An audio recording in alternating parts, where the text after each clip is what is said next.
Thank you very much, Tabitha, for that kind introduction, and thank you very much for inviting me here today to present the findings of the piece of research we published last week, or this week even.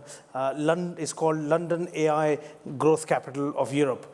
But frankly, the title of the report itself actually give away what's in the findings. It's quite obvious. So first of all, I would like to thank Tabitha and her team who led on drafting of this research. I know how much of hard work has actually gone into it. All of the research, I promise you, there was no artificial intelligence used in doing that research. It was all natural research.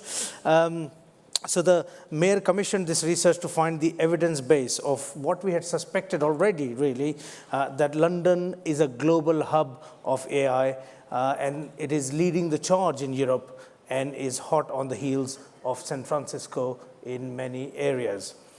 And the finding of the research have proved our hunch to be correct. It's extraordinary.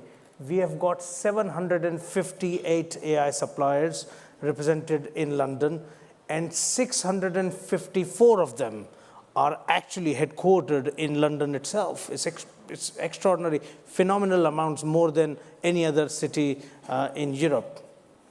Naturally, the areas which are dominant are fintech. By the way, my own background is actually fintech. Before I joined politics, I founded a company doing foreign exchange and international payments. So of course, London is the global finance capital, and that's why fintech is naturally one of the areas benefiting a lot from AI.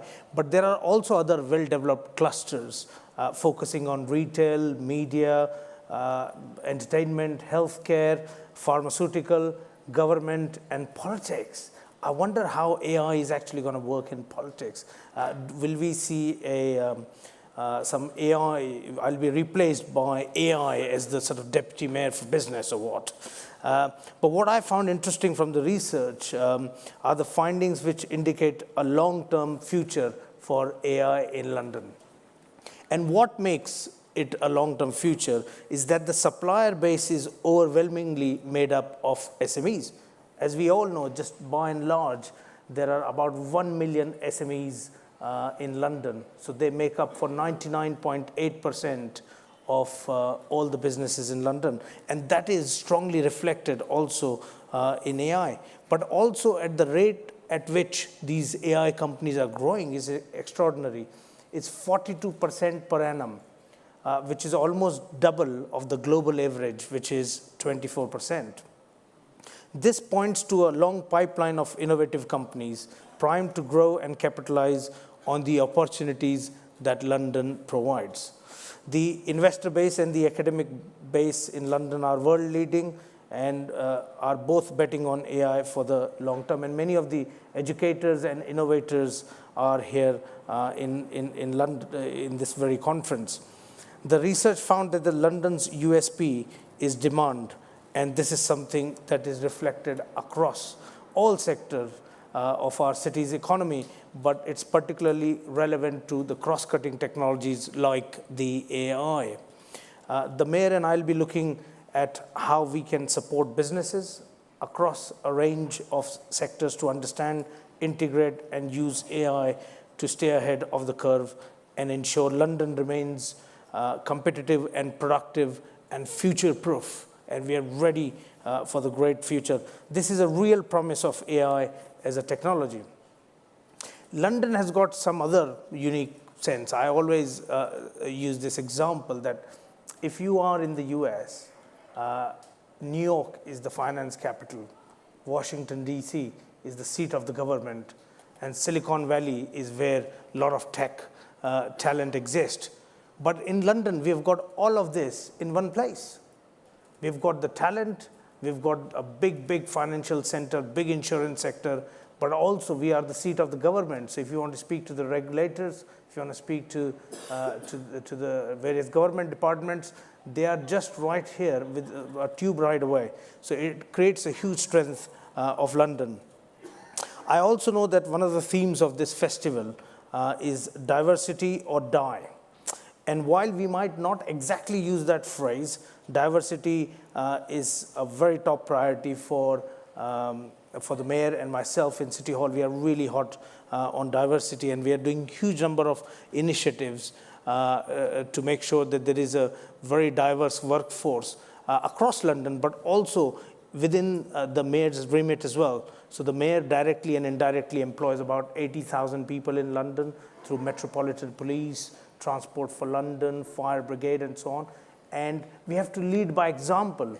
Before we ask businesses to do anything, we must make sure that we have those values in the organizations that we are leading in London.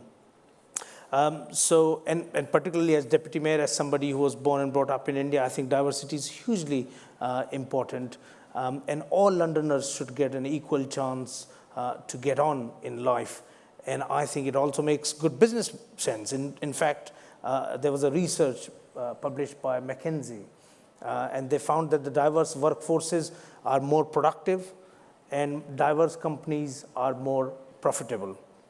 And within the AI context, I think there's an added angle when it comes to diversity. We've got to make sure, because when we are coding in AI, it's humans who are really doing all this. So we have to make sure that our unconscious biases, our prejudice, not end up being coded in the software.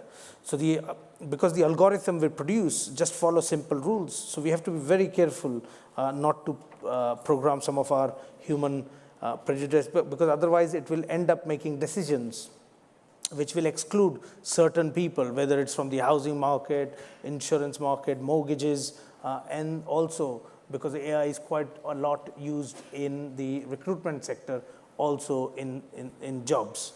And I know the AI community in London is quite actively looking at this. But what is perhaps not surprising to those who know London, that the fact that the city's reputation as an open, tolerant, and multicultural society is a huge draw for talent from around the world and for the founders of the AI. I mean, it came out very, very clearly. Almost 40% of London's population was born outside of the UK. Just in tech sector alone, overall, about 55% of the workforce have got foreign passport. And it's something that we are extremely proud of. This is what makes London such great. And in the AI sector particularly, 43% of the London's AI suppliers have a non-UK national as a supplier.